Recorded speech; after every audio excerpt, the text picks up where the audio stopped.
由漫威之父斯坦李监制的《月光骑士》终于来了。该剧被称为漫威史上最暗黑、最残酷的剧集。史蒂文是一名美国海军陆战队退役士兵，因为患有严重的人格分裂症，他并没有享受退役应有的待遇，反而成为了博物馆的礼品售货员，负责整理古埃及神话故事中的圣物。但因为其不弱于死士的话痨属性，经常遭受上司的打压嘲讽。软弱的史蒂文唯一发泄的渠道就是向博物馆中的雕像诉苦。长期的压抑情绪导致他饱受睡眠障碍困扰，所以每次睡觉他都会在门口贴上封条，然后把脚锁在床尾，依靠旋转魔方入睡。就在他扔掉魔方结束训练时，整个人突然掉进一处山谷，脑袋中还传出诡异的声音。Go back to sleep, worm. Hello? 可他四处搜寻了一番，并没有发现任何人，口袋中还出现一个黄金打造的古物。就在史蒂文不知所措时，城堡上的杀手突然对他开枪射击，史蒂文只能根据脑海中声音的指引四处逃窜，没一会就闯进了一座诡异的小镇。他想假装路人逃过杀手的追捕，没想到他们这里正在举行一场忏悔仪式。如果神父胳膊上的天平保持平衡，就表示这个人心地善良，作为回报他就能实现一个愿望，反之则会失去所有寿命，用来献祭他们信仰的神灵。看着老太太毫无预兆地倒在地上，史蒂文害怕的想要逃跑，不料那几名杀手已经追了上来，还向主持仪式的神父汇报了圣甲虫被抢劫的消息。于是神父用本地语言发号施令，小镇居民都毫不犹豫地下跪祈祷。史蒂文刚想跟着照做，就被神父揪了出来。 Mercenary. I work at a gift shop. My name's Stephen Grant. 神父可不在乎他的解释，让他把抢劫的圣甲虫交出来。史蒂文这才意识到有人利用他的身体抢劫了小镇的圣物，当下就要把圣甲虫交给神父。可他脑子的声音却让他离开这里。为了不招惹麻烦，史蒂文还是打算把圣甲虫交给神父，但他的身体好像不受自己控制。So strange. Sorry, but I will not ask again. I didn't do that on purpose. Don't know what's happening. There we go. Just take it, take it, take it, take it. Oh, God! I'm not trying to fight my life. Take it! I can't. 感觉受到戏耍的神父立马命令手下抓住史蒂文，从他手中抢走了黄金打造的圣甲虫。圣物脱手的史蒂文突然陷入昏迷，等他再次醒来时，身边躺满了尸体。神父正带着居民气势汹汹地追杀他。惊慌失措的史蒂文抢了一辆货车就准备逃跑，奈何货车的速度太慢，很快就被身后的杀手追上。一群人在五连发家湾来了场速度与激情。看着身后紧追不舍的杀手，史蒂文刚准备向脑海中的声音求救，不料一辆大卡车迎面驶来。史蒂文虽然在声音的帮助下逃过一劫，但身后的杀手就没那么好运了。卡车上的木头从山顶滚落，轻而易举干掉了负责堵截的杀手。惊慌失措的史蒂文从床上惊醒，他以为这一切都是一场梦，但当他看到鱼缸里的金鱼，立马不淡定了。昨天他买回来的时候只有一只鱼鳍，可如今却变成了2个。没有什么生物能长得这么快，可老板娘却说她昨天没有来过，而且2天的时间足够金鱼长出鱼鳍。史蒂文很不理解这句话的意思，他明明刚醒，怎么就过去了2天？而且店里的时钟刚好指向5点，这是他和女神约会的时间。史蒂文立马赶去咖啡厅定做，可他等了很久都没有看到女神出现，只能忐忑地给女神打去电话。Punchy.Calling me now. What? What do you mean? I'm at the restaurant. I ate steak by myself, thanks. 2 days ago. 史蒂文这才意识到自己经历的追杀不是梦境，他慌忙跑回家搜寻线索，果然在墙壁里发现了一部手机。他根据通话记录打了过去，没想到里面的人竟然叫他马克，还说他声音怎么发生了变化。就在史蒂文准备解释时，房间内突然有人叫他的名字，可史蒂文搜寻了一圈也没有发现任何人影。镜子里的倒影让他不要找了，我就在你的身体里。惊慌失措的史蒂文急忙跑进电梯，想要摆脱神秘怪物的控制，没想到电梯刚降落到一半就自动打开，一个手持镰刀的巨型怪物向他走来。就在史蒂文以为命丧于此时，他竟然来到了公交车上，怪物正神出鬼没地盯着他。史蒂文急忙向博物馆的保安求助，让他拦住任何可疑的人，可博物馆是不收取门票的，他无权阻止任何人的进入。被逼无奈的史蒂文只能悄悄溜进博物馆，不料却被神父堵个正着。原来他根据史蒂文提供的地址找了过来，神父希望他交出小镇的圣甲虫，可自从史蒂文苏醒以后，他也不知道圣甲虫被藏在哪里。为了验证史蒂文话语的真实性，神父利用神力给他做了一次测试，发现他脑中的声音越来越疯癫，无论史蒂文如何取悦他，他都会不停地吞噬身体，直到你变成一具尸体。被吓到的史蒂文急忙跑出博物馆大厅，不料却在回家途中遭遇了怪物的袭击。史蒂文拼尽全力的反击，依然不能摆脱怪物的追捕。他逃到洗手间寻找对策，不料镜子中的自己竟然开口说话。You need to give me control. You understand? What control of what? What are you talking about? That thing's about to break through the door. We're out of time. 为了保住这条不值钱的小命，史蒂文最终选择了妥协。一股巨大能量突然涌进他的身体，怪物想要趁势攻击，却被变身成月光骑士的史蒂文狠狠蹂躏，而我们的暗黑主角也正式登场。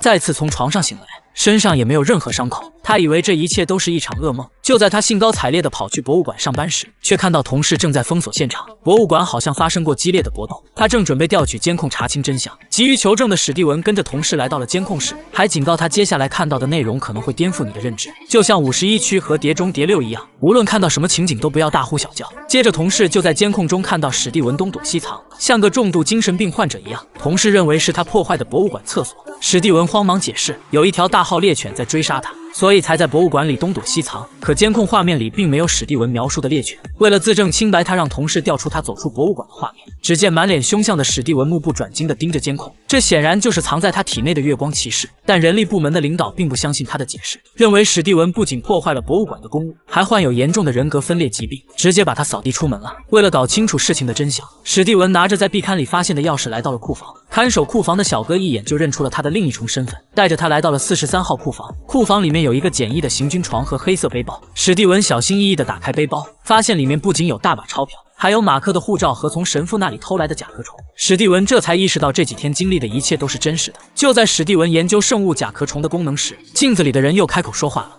Tell me what it is you are. I serve Khonshu. I'm his avatar. We protect the vulnerable and deliver Khonshu's justice to those who hurt them. 史蒂文当然不相信他扯淡的鬼话，他不想让马克控制他的身体，想要把所有赃物送到警局，以此来洗刷自己受到的冤屈，哪怕自己被送到精神病院，他也不愿意卷入马克的纷争。就在史蒂文准备卷钱跑路时，马克化身成镰刀杀手对他展开了追杀。尽管史蒂文拼命逃跑，还是挣脱不了马克的阻拦。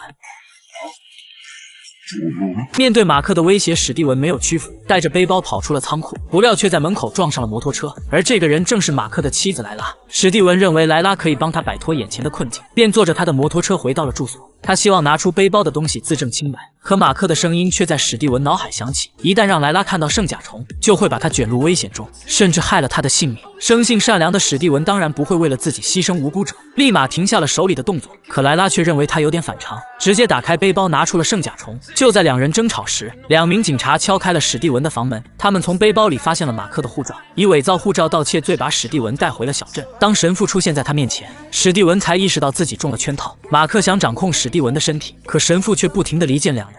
原来神父曾经就是月光骑士的化身，他每次都是弱者受伤害才开始复仇，这完全违背了神父所信仰的正义，所以他叛变月光骑士投身到阿米特门下，因为阿米特可以在罪行犯下之前就做出审判，从根源上杜绝了罪恶的发生。这也是神父想要打造的世外桃源，只不过现在还差复活阿米特的关键步骤，而圣物甲壳虫就是寻找阿米特墓穴的轮盘。可圣甲虫已经被莱拉拿走，而且他认为神父杜绝犯罪的方法很不可取。If Amit judges people pre-evil, like before the fact, then isn't she judging an innocent person? I mean, a thought can't be evil, can it? I think about killing my boss all the time, but I wouldn't actually do it. 面对史蒂文的拒绝，神父彻底爆发，拿出阿米特送给他的权杖就准备杀掉两人。看着不断陷落的地面，莱拉希望史蒂文召唤出马克的战俘作战。马克也不断的想要控制他的身体，在三方势力的逼迫下，马克的精神近乎崩溃。而神父召唤出来的胡狼也冲破房门，直接把史蒂文撞出窗外。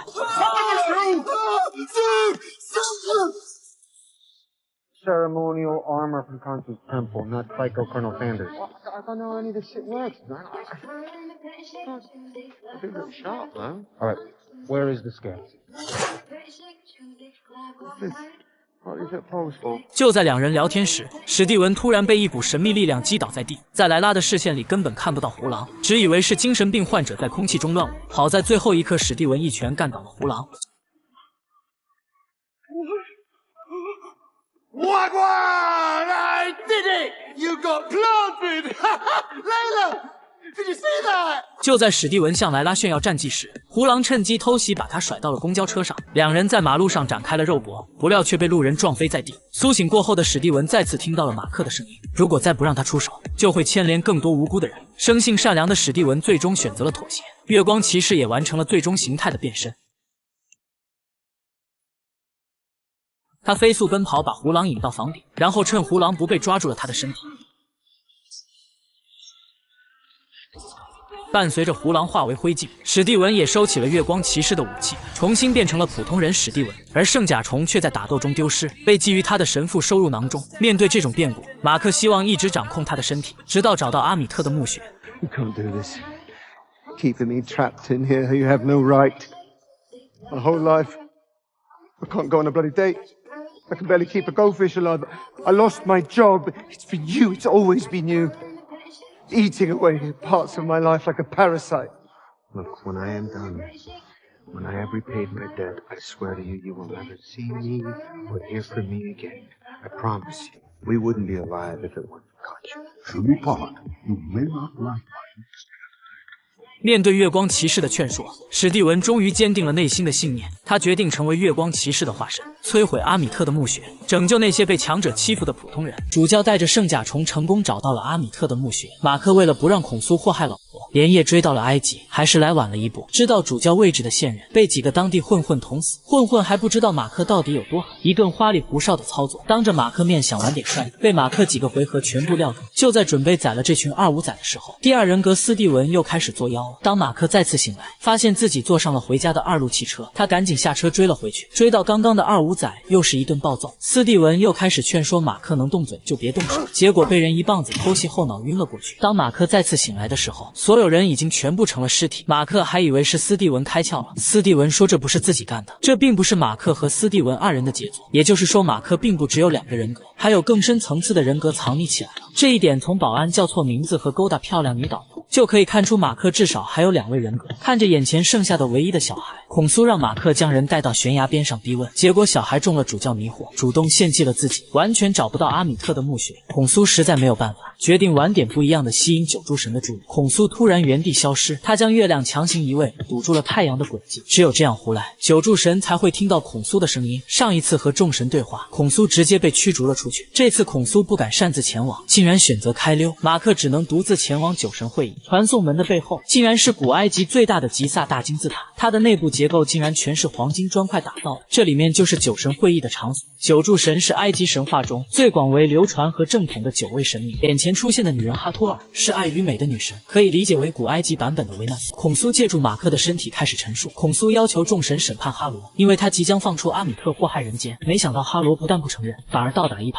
认为孔苏奴役了一个精神错乱的人，本身就是俩精神病的一派胡言。现在的众神认为人间不值得插手任何事，他们的职责就是观察人间，没有实际的证据。众神放过了哈罗，并且警告孔苏再胡乱扰乱人间秩序，将会把孔苏封印。众神直接离开这里，幸好哈托尔的人间体验在和孔苏关系不错，告诉了马克还有其他的办法。阿米特墓穴的秘密，连众神都不知道在哪，但是阿米特墓穴有一位看守人森夫，他的任务就是记录墓穴的位置，找到森夫的石棺，就能找到阿米特的墓穴。马克找到了黑市接头人，却被突然赶到的老婆莱拉搅黄。原来老婆认识黑市收藏家莫加特，夫妻2人佯装买家见到了收藏家莫加特，莫加特带他们来到了森夫石棺面前，但是马克并不懂石棺上的铭文和符号。斯蒂文说这些都经过加密的，需要破解。马克只好和斯蒂文谈判，斯蒂文要马克立刻把身体还给他，才会帮他翻译。马克一个人在里面自言自语，把见多识广的黑市收藏家看懵逼了。经过友好协商，斯蒂文才决定帮忙。身后的保镖发现了异常，阻止了马克。马克敏捷的反应也露出了马脚。莱拉此时被枪架着，马克也只好投降。正在这时，主教赶到了这里，他用神力诱惑了莫加特，让他看一看阿米特的力量。结果森夫的石棺被主教直接破坏个粉碎。马克此时化身成月光骑士，一发月牙飞镖带走一人，从上方一跃而下，斗篷竟然展开成月牙形状。一大群保镖疯狂扫射，莱拉躲进月光骑士的斗篷中，子弹根本打不进去。莱拉让马克给他争取时间，马克转身一把将斗篷上的子弹统统还给了保镖。月牙飞镖一镖一个，飞速冲进人群，如同饿狼进了羊群。所有保镖在月光骑士手下只能坚持1秒。由于太过暴力，斯蒂文又开始出来捣乱。打斗途中强行冲了出来，月光骑士变成了肯德基老爷，他准备君子动嘴不动手，但是迎接而来的就是穿心长矛。斯蒂文眼见自己又摆平不了，只好让马克出来。马克看见身上全是长矛，索性拉着保镖同归于尽，反正自己不会死。老婆也是个狠角色，从身上掰下武器直接插死了老黑。莱拉拿到了石棺内破损的星图，马克也解决了所有敌人。2人赶紧离开了这里，赶往了沙漠深处。他们尝试将碎片拼凑起来，但是根本搞不定。马克只能放出斯蒂文，在斯蒂文的手中，指引墓穴的星图很快就被拼凑出来。沙漠中没有地标，聪明的古埃及人就利用太阳和星星进行导航。莱拉用电脑扫描了星图，得到了坐标，但是斯蒂文却说坐标不能用。森夫标记的时间大概在2000年前，虽然时间不长，但是斗转星移之后，失之毫厘，差之千里。除非他们能够看到那天晚上的星空。孔苏身为月神，他记得每每一天夜晚的景象。他决定再次施展神力让日月轮转，但是孔苏将会被九柱神彻底囚禁。斯蒂文化身月光肯德基，照着孔苏的指引，二人一同施展神力，整片天空的日月星辰如同1440赫兹刷新的屏幕一般，开始斗转星移。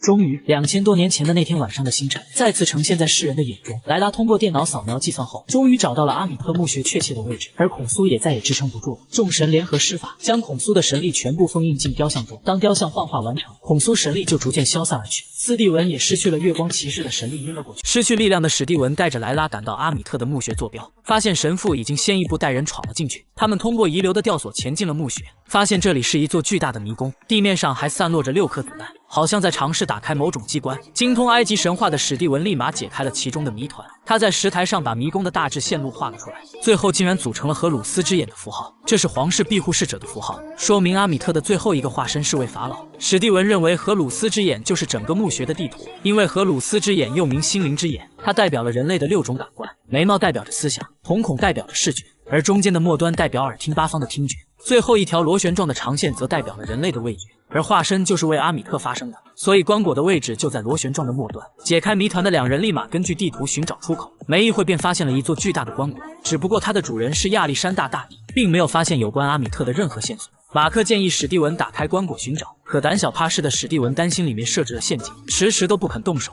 You want Harold to get the Amit first? 在马克的威逼利诱下，史蒂文依靠蛮力推开了棺椁，发现里面只有一具亚历山大的木乃伊，并没有在上面发现阿米特的雕像。马克认为他们把雕像分开埋葬了，目的就是预防后世的盗墓者。可史蒂文却看着木乃伊严密包裹的头部陷入了沉思。亚历山大是为阿米特发声的代表，也可能雕像就藏在他的嘴巴里。于是他暴力拆开包裹木乃伊的布条，果然从大地嘴巴里取出了阿米特的雕像。就在史蒂文和莱拉分享胜利的喜悦时，神父也带着手下闯了进来。因为史蒂文已经失去了孔苏的法力，神父给了他2个选择，要么乖乖交出阿米特的雕像，要么留在这里和亚历山大永久作伴。软弱的史蒂文这次没有选择妥协，拿起斧子砍向了神父的手下。虽然他展现了守护正义的决心，但也因此付出了生命的代价。伴随着史蒂文的身体沉入深渊，他竟然在精神病院重新醒来。只不过现在掌控这具身体的是马克。他尝试和镜子中的史蒂文对话，但迟迟都没有收到回复。心急的马克想要触摸镜子中的史蒂文，没想到却被轮椅上的铰链绊倒。院长认为他属于无法分清现实和幻境，才导致双重人格的出现。马克不敢相信这一切都是自己臆想的梦境，打倒看护逃出了治疗室。就在他躲避警卫的追捕时，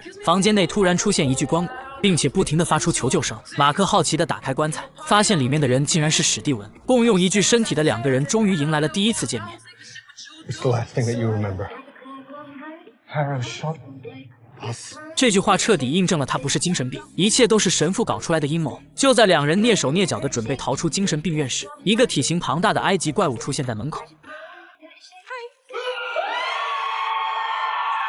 他是掌管阴间的使者，此行的目的是为了带走2人的灵魂。马克当然不相信他的鬼话，推开门就打算离开，没想到身体竟然穿越到了另一个世界。一艘巨大的轮船正在沙漠中航行，准备带着他们前往天堂。但在这之前，他们要做一个测试。只见河马女神把手伸进2人的胸膛，从里面掏出了2颗跳动的心脏，然后把它们放在审判天平上。如果心脏的重量和羽毛的重量一样，他们就会在旅程结束后前往天堂，反之则会被扔出船外。亡灵会将罪孽深重的人拖进地狱，永久封印在黄沙之中。马克看着深不见底的黄沙，决定主动出击干掉河马女神。他不喜欢被人掌控自己的命运。就在2人商量行动计划时，河马女神发现天平正在不停地上下跳动，这在神话史上从来没有出现过。于是她拿起心脏仔细观察，发现马克2人的心脏都有残缺，只有让对方看清真相，才有可能让审判天平平衡。而这艘船载满了人生回忆，他建议马克揭开向史蒂文隐藏的秘密。马克不想秘密被史蒂文发现，极力主张干掉河马女神，夺下巨船的掌控权。可生性胆小的史蒂文只想上天堂，不想和有暴力倾向的马克再有交集。他推开其中一间房间，发现里面坐满了死尸，他们都是杀人掳掠的罪犯。月神孔苏要他们受到应有的制裁，身为化身的马克毫不留情杀掉了他们。伴随着马克的坦白，审判天平逐渐平稳下来。就在史蒂文准备向他讲述过往时，一个小男孩出现在了停尸房。史蒂文以为小男孩也是马克的刀下亡魂，连忙上前询问事情的真相，可马克却满脸恐惧，虽然他极力阻止史蒂文接触小男孩，但已经为时已晚。史蒂文跟着小男孩进入了另一片空间，他在这里看到了年轻的妈妈马克正在陪弟弟作画，可史蒂文却不记得自己有个弟弟。为了搞清楚事情的真相，他跟着幼年的马克来到深山，发现两人竟然闯进了一座山洞探险。雨水正在不停地往里面倒灌，史蒂文想提醒幼年马克离开这里，可他们根本就听不到他的声音。最终弟弟因为溺水死在了山洞，妈妈认为马克是害死弟弟的罪魁祸首，把所有愤怒都发泄到他的身上。长期的压抑情绪让马克产生了精神分裂，为了逃避现实，他脑海中诞生了另一个自己。就在史蒂文准备继续探索马克的秘密时，马克突然从现实空间冲出，把他带到了一片荒凉的沙漠。只见地上躺满了尸体，这是马克身为雇佣兵突袭的一处陵墓。为了行动的隐秘性，他们杀光了所有目击者，不料最后却被长官背叛袭击。身负重伤的马克躲进陵墓，拿起枪对准下巴就准备自杀，不料被雕像散发的声音救了下来。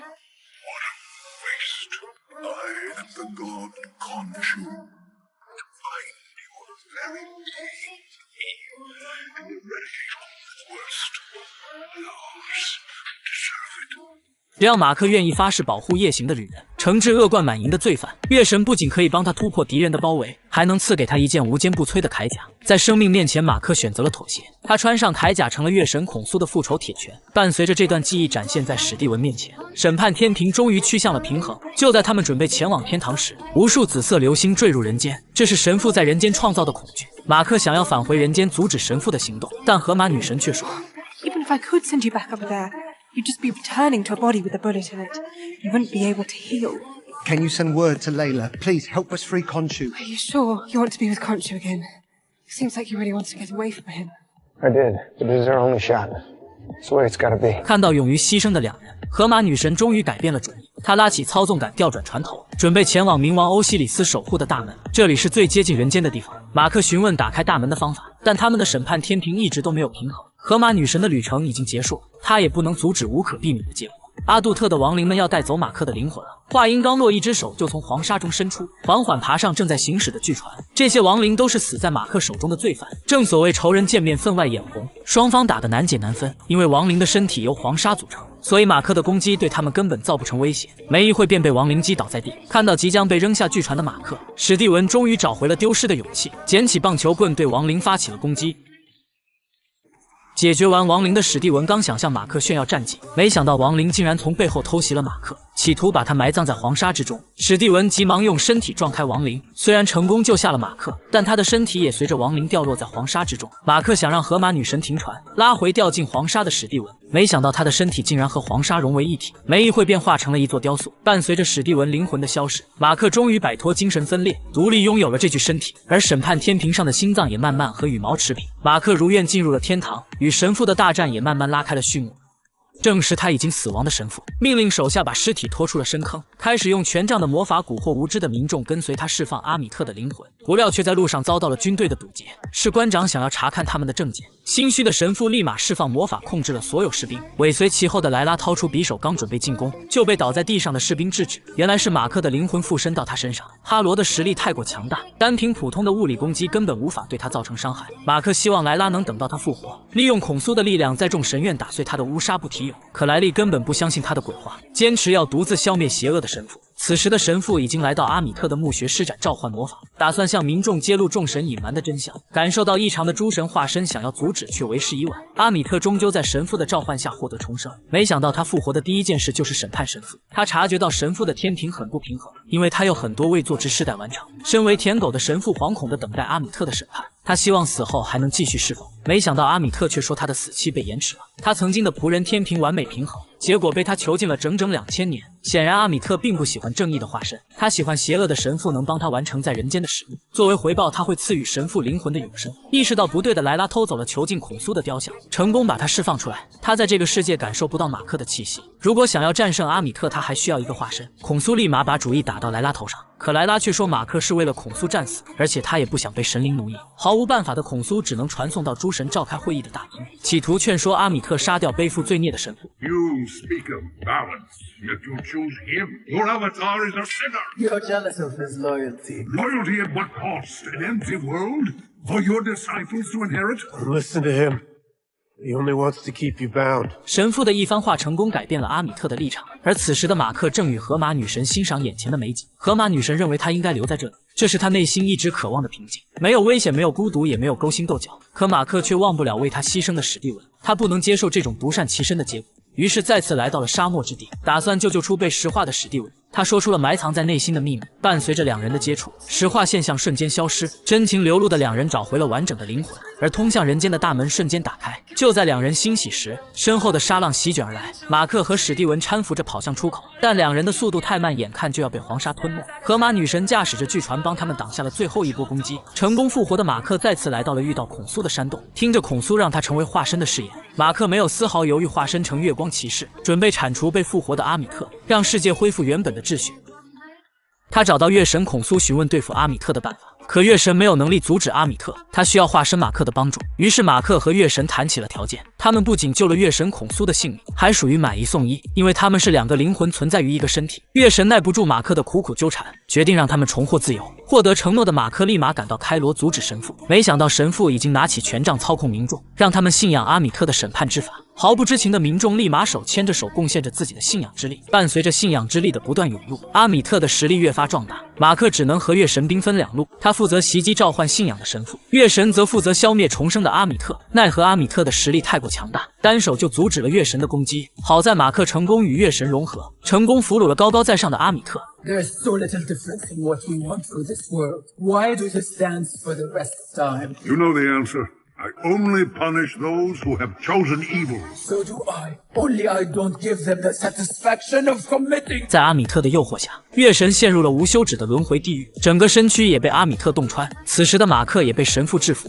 就在神父准备终结他们的生命时，身披战袍的莱拉从天而降，利用坚硬的铠甲击退了神父的攻击。原来莱拉在众神之殿中获得了指引，想要再次囚禁阿米特，需要借助凡人之身。莱拉立马明白了自己的使命，她召唤出月神孔苏，请求成为暂时化身，解决眼前的危机。深知投资法则的月神很快把力量转移到莱拉身上，成功击退了罪魁祸首神父。没想到神父竟然利用魔法射向自己人。为了拯救无辜的民众，莱拉立马上前救援，但这也给了神父偷袭的机会。他利用权杖对马克发起了攻击，企图劝说他归属自己的阵营。马克想要发起反击，却被神父的权杖击倒在地，他的意识再次陷入了混乱。当史蒂文再次清醒，只见手中拿着一把沾满鲜血的斧头，神父已经躺在了地上。莱拉立马让他施展咒语囚禁阿米特的灵魂。伴随着仪式的完成，神父从阿米特的操纵中苏醒过来。月神想让马克干掉神父，不仅解决了阿米特可能重生的可能，还一举消灭了他的另一种人格。马克最终没有遵循月神的指示，他放下了毫无抵抗力的神父，而史蒂文也从正常生活中重新醒来。